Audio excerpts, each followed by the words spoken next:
कांग्रेस के शासनकाल में पर्ची और खर्ची का बोलबाला रहा है। यह बात वह नहीं कह रहे हैं, बल्कि प्रदेश की जनता कह रही है। आज प्रदेश कार्यकाल में भारतीय जनता पार्टी के प्रदेश अध्यक्ष नायब सिंह सैनी 2024 के लोकसभा चुनाव में मद्देनजर भारतीय जनता पार्टी के प्रदेश के विभिन्न संगठनों की बैठक लेने पहुंचे थे। उन्होंने दीपेंद्र हुड्डा के भारतीय जनता पार्टी को रेल में बिठाकर रेल बनाने वाली बात पर कहा, कांग्रेस पार्टी खुद गुटों में बटी हुई है, वह प्रदेश की जनता को क्या दिशा निर्देश देगी। उन्होंने अपने 10 वर्ष के शासनकाल के युवाओं को किस तरह से रोजगार दिए हैं, वह दीपेंद्र हुड्डा कहीं भी आकर बता सकते हैं, जबकि उनके उल्टे वर्तमान सरकार में पारदर्शी तरीके से कम हो रहे हैं और हर क्षेत्र में समान रूप से विकास हो रहे हैं। प्रधानमंत्री नरेंद्र मोदी के नेतृत्व में केंद्र सरकार ने जो वादे किए थे वह पूरे किए हैं और धरातल पर कार्य दिखाई दे रहे हैं, जबकि कांग्रेस शासनकाल में झूठ और भ्रष्टाचार की राजनीति चलती रही और धरातल पर कार्य दिखाई नहीं दिए। तो हम सब बिठा रखे जी, अपने जूँ दे रखे तो हम सब आपको ठीक है। हमारी पैरवी तो नहीं करते, बोल ले तो कोई बीच में। मैं तो नहीं भाई, मौन पैरवी भी में करी। I continue to be there.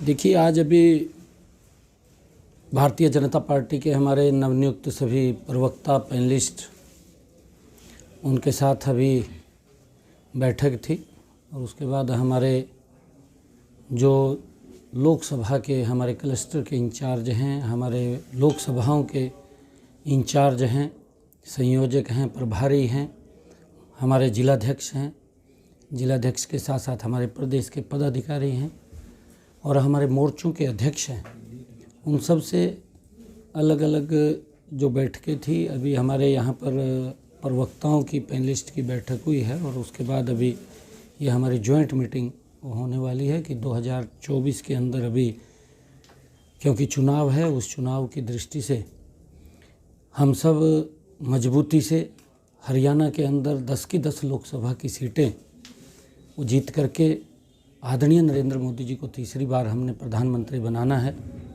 और जो विपक्ष भी एक बात बोल रहा है कि अब की बार भाजपा 400 पार, इस प्रकार की बात अगर विपक्ष भी कह रहा है तो क्योंकि मैं देख रहा हूं कि हरियाणा के अंदर कई सीटों पे ऊपर कांग्रेस के बड़े नेता वो भी चुनाव लड़ने के लिए कतरा रहे हैं, पीछे हट रहे हैं। इस प्रकार की स्थिति सामने आ रही है क्योंकि आदरणीय नरेंद्र मोदी जी ने जो 10 वर्षों में काम किए हैं, मनोहर लाल जी की सरकार ने जो एक संकल्प लेकर के लोगों तक सुविधाएं पहुंचाई हैं, उसका परिणाम है। और कहीं ना कहीं लंबे समय तक कांग्रेस सत्ता के ऊपर रही है और लंबे समय तक बातें तो करती रही है, परंतु धरातल के ऊपर काम नहीं कर पाई। नरेंद्र मोदी जी की सरकार ने, मनोहर लाल जी की सरकार ने बातें कम की हैं, काम ज़्यादा किए हैं, लोगों तक सुविधाएं पहुंचाई। आज हर वर्ग को कहीं ना कहीं योजना के साथ जोड़ करके उसको मजबूत करने का काम किया है। देश के इंफ्रास्ट्रक्चर को मजबूती से इन 10 वर्षों के अंदर गति से, तेज गति से खड़ा करने का काम भी नरेंद्र मोदी की और मनोहर लाल जी की सरकार ने किया है। हरियाणा के अंदर क्योंकि जिस प्रकार का क्षेत्रवाद पनपता था, हम देखते हैं कि हरियाणा के अंदर जिसकी भी सरकार बनती थी वो अपने ही क्षेत्र की चिंता करता था, वो पूरे प्रदेश की चिंता नहीं करता था। तो उस सारी जो क्षेत्रवाद पनपता था उसके ऊपर भी विराम लगाने का काम मनोहर लाल जी की सरकार ने किया है। आज समान रूप से हरियाणा प्रदेश का विकास इन 10 वर्षों के अंदर दिखाई दिया, बिना भेदभाव के। जो आदरणीय मुख्यमंत्री जी की एक सोच रही है, जो उन्होंने कहा हरियाणा एक, हरियाणवी एक, उस आधार के ऊपर आदरणीय मुख्यमंत्री जी ने काम किए हैं। और आदरणीय मुख्यमंत्री जी ने हरियाणा के अंदर समान रूप से तो विकास किया ही है, परंतु केंद्र सरकार की जो योजनाएं हैं, उन योजनाओं के अंदर भी आदरणीय मुख्यमंत्री जी ने, अगर योजना आती है उसको अंदर 125 करके लोगों तक पहुंचाने का काम किया है। भ्रष्टाचार को एकदम समाप्त करने का काम, उसके ऊपर बड़ी चोट करने का काम वो नरेंद्र मोदी और मनोहर लाल जी की सरकार ने किया है। नहीं तो बहुत सारा पैसा वो भ्रष्टाचार की भेंट कांग्रेस की सरकार में चढ़ता था और उसका असर प्रदेश के, देश के गरीब लोगों के ऊपर पड़ता था, क्योंकि गरीब की हम जो हेल्प करना चाहते थे, जो उसको सुविधा देना चाहते थे, हम बोलते तो थे परंतु वो सुविधा उसको नहीं दे पाते थे क्योंकि पैसा भ्रष्टाचार में चला जाता था। और कांग्रेस की ये सोच रही है कि जब भी हम देखते हैं कि जहाँ कांग्रेस की सरकार आती है, अभी मैं देख रहा था क्योंकि आजकल झूठ का बड़ा वंडर खड़ा करते हैं। अभी शायद आप लोगों ने भी देखा होगा जब इलेक्शन था हिमाचल प्रदेश के अंदर, प्रियंका गांधी मंच से बोल रही है कि हम 1 लाख रोजगार देंगे। अब मुख्यमंत्री का बयान अगर पढ़े, उसका मैं फेसबुक के ऊपर देख रहा था, मुख्यमंत्री बोल रहा है कि हमने कोई वायदा नहीं किया। क्योंकि इस प्रकार का झूठ कांग्रेस बोलती है, इलेक्शन के समय में बोलती है, और इलेक्शन के समय में झूठ बोल करके वो सत्ता तो हथिया लेती है परंतु उसके बाद लोगों को सब्र करना पड़ता है, लोगों को भुगतना पड़ता है। तो इन सब बातों को लेकर के हम मजबूती से लोगों के बीच में जा कर के, क्योंकि जो कहा है उसको 100% नरेंद्र मोदी जी ने पूरा किया है, जो नहीं भी कहा उसको भी धरातल के ऊपर उतारने का काम किया है। आने वाले इस 2024 के अंदर 10 की 10 लोकसभा की सीटें नरेंद्र मोदी जी के पास भेज करके तीसरी बार प्रधानमंत्री बनाने का काम हरियाणा की जनता करेगी। उसको लेकर के हम सारे की सारी बैठकों का दौर। दीपेंद्र हुड्डा तो ये कह रहे हैं कि ट्रेन में बिठाकर अपनी बात बाहर कर देंगे। देखिए, वो इस प्रकार की बातें तो बोलते ही हैं क्योंकि दीपेंद्र हुड्डा और कांग्रेस के लोग, क्योंकि आपस में जब वो बैठ नहीं पाते, उन्हीं की पार्टी के लोग ही उनको ट्रेन में बिठा करके बाहर भेजने वाले हैं।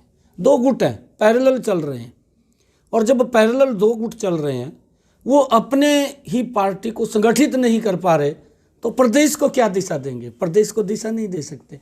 मैंने कहा है कि झूठ का सहारा लेकर के कांग्रेस पार्टी लोगों को बरगलाने का काम कर रही है, परंतु इस झूठ को अब बिकने नहीं देंगे क्योंकि नरेंद्र मोदी जी की सरकार और मनोहर लाल जी की सरकार ने 10 वर्षों में काम किया है। मैं कांग्रेस के दीपेंद्र साहब को ही पूछना चाहता हूं क्योंकि वो लंबे समय तक 10 वर्ष तक हरियाणा की राजनीति में मुख्य रूप से रहे हैं।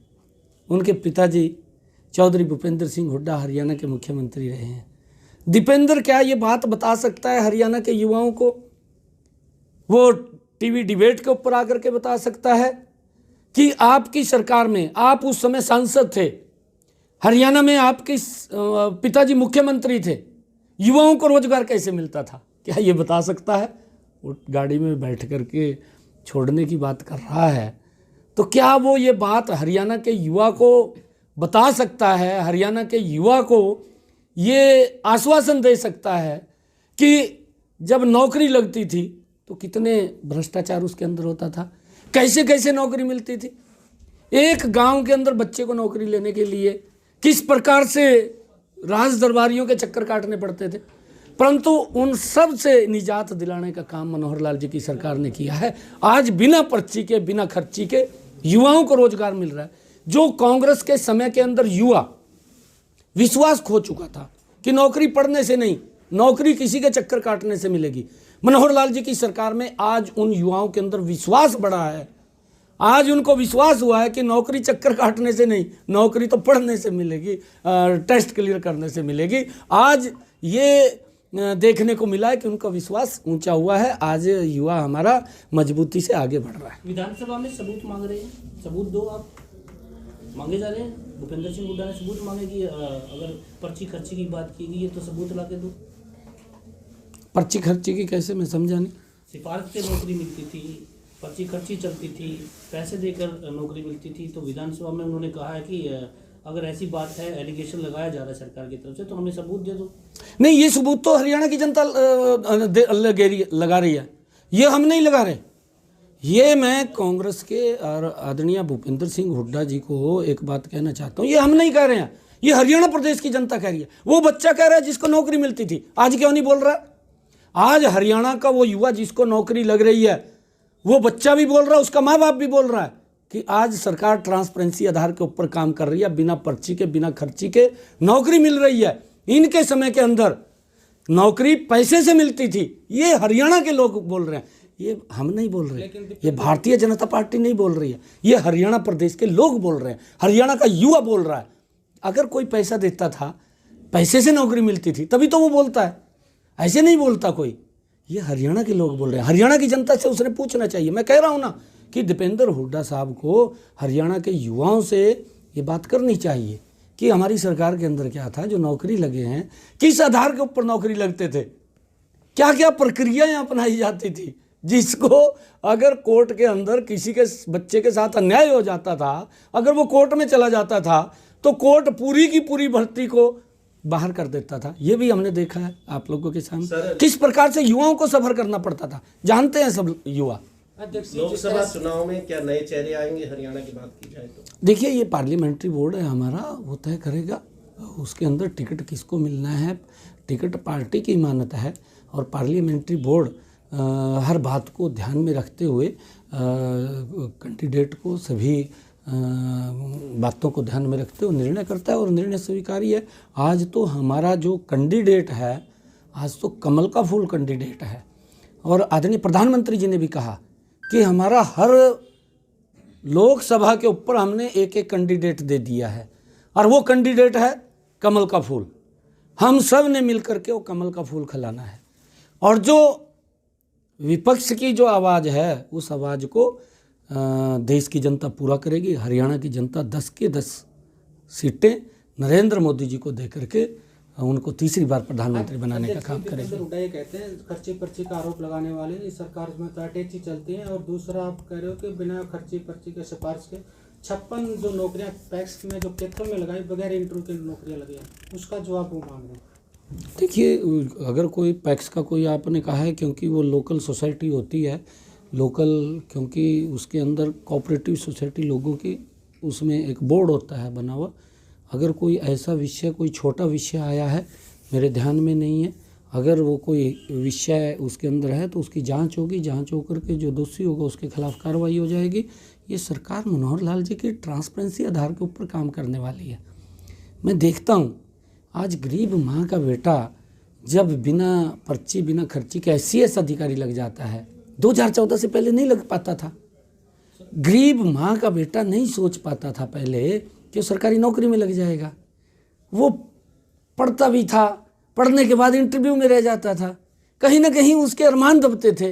परंतु आज स्थिति ऐसी है, आज स्थिति ऐसी है कि बच्चे को आज नौकरी लग रही है और बिना पर्ची के बिना खर्ची के लग रही है। लेकिन बीजेपी पे ये आरोप सरकार पर लग रहा है कि हर जो भर्ती होती है वो पेपर लीक होते हैं, चाहे यूपी का हो चाहे हरियाणा का हो, एक भी ऐसी भर्ती नहीं जिसमें पेपर लीक ना हो। देखिए, जो भूपेंद्र सिंह हुड्डा ने अभी आपने बात कही है कि भूपेंद्र सिंह हुड्डा ने इस बात को कैथल की उठाया है और आदरणीय मुख्यमंत्री जी ने तुरंत उसको संज्ञान में लेते हुए उसकी जांच के भी आदेश दिए हैं और उसकी जांच होगी, ट्रांसपेरेंसी आधार के ऊपर होगी, किसी बच्चे के साथ अन्याय नहीं होगा।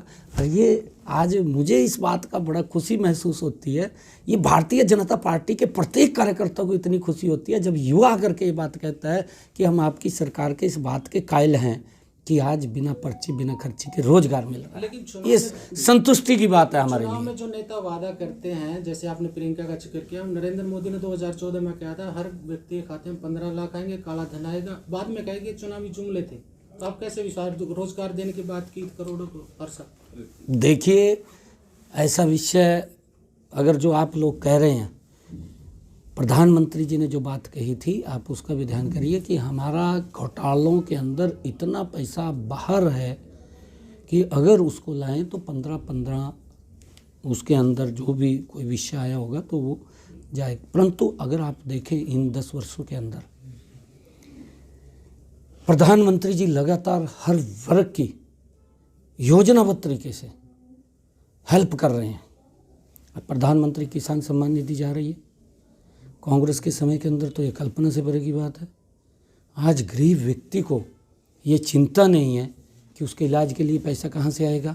5 लाख रुपए तक आयुष्मान कार्ड का लाभ लोग आज सिर ऊंचा करके अपना इलाज करा सकते। 2014 से पहले कांग्रेस की सरकार के अंदर व्यक्ति इलाज ही नहीं करा पाता था पैसे के अभाव के कारण। क्या हालात थे, वो हालात भी तो हमारे सामने हैं। हम देखते हैं 2014 से पहले का कार्यकाल, अखबारें, टीवी चैनल, आपका ही टीवी चैनल ये बात दिखाता था कि इलाज का पैसा ना देने के कारण माँ ने अपने बेटे को गिरवी रखना पड़ा। ये इस प्रकार की खबरें छपती थी। ये 2014 से पहले की बात है, जब यूपीए कांग्रेस की सरकार होती थी। परंतु आज हर व्यक्ति सिर ऊंचा करके अपना इलाज करा सकता है। अच्छा सर, नफे सिंह राठी की जिस तरह से हत्या हुई है, ऐसे में भाजपा नेताओं का भी नाम है, FIR दर्ज हुई है, क्या ऐसे नेताओं पे कोई कार्रवाई की जाएगी, क्योंकि उन्हें रोहतक में नफे सिंह राठी नहीं, देखिए, ये घटना दुर्भाग्यपूर्ण है। परिवार के प्रति हमारी संवेदना है। पर पार्टी के INLD के मुखिया थे नफे सिंह राठी जी, हमारे मित्र भी थे। परंतु आदरणीय मुख्यमंत्री जी ने और आदरणीय हमारे गृह मंत्री अनिल विज जी ने SIT का गठन किया है और उसकी ट्रांसपेरेंसी आधार के ऊपर जांच होगी। कोई भी दोषी व्यक्ति होगा उसके खिलाफ कार्रवाई होगी। आरोप लगाना एक अलग विषय है। जांच के अंदर दूध का दूध और पानी का पानी होगा। जो भी दोषी होगा उसके खिलाफ सख्त कार्रवाई होगी, वो बचेगा नहीं। नरेश कौशिक के पास पद रहेगा, क्योंकि देखिए, मैंने कहा है कि आरोप लगाना एक विषय अलग है। आरोप कहीं किसी को कोई दिक्कत है, परिवार के लोगों ने कहा है FIR दर्ज हो गई है और उसकी जांच होगी। जांच के अंदर जो भी दोषी होगा उसके खिलाफ कार्रवाई। इंडिया गठबंधन जिस तरह से बात करें हरियाणा में भी, जो आम आदमी पार्टी और कांग्रेस के दोनों एक आगे पूछ लेना उसको लेकर प्लीज। देखिए, इंडिया गठबंधन का कोई आज मैं जनाधार नहीं मानता, क्योंकि ये जो घमंडिया गठबंधन है भ्रष्टाचार के अंदर लिप्त है। और आज ये लोग लोकसभा चुनाव लड़ने के लिए बच रहे हैं। कभी किसी को आगे कर देते हैं, कभी किसी को आगे कर देते हैं। इस प्रकार की स्थिति हो रही है। परंतु आज नरेंद्र मोदी जी ने जो काम किए हैं, पूरा देश नरेंद्र मोदी जी से श्रद्धा से प्रेम करता है, प्यार करता है। और आने वाले इस 2024 के अंदर बहुत बड़े मैंडेट के साथ तीसरी बार नरेंद्र मोदी जी प्रधानमंत्री बन रहे हैं।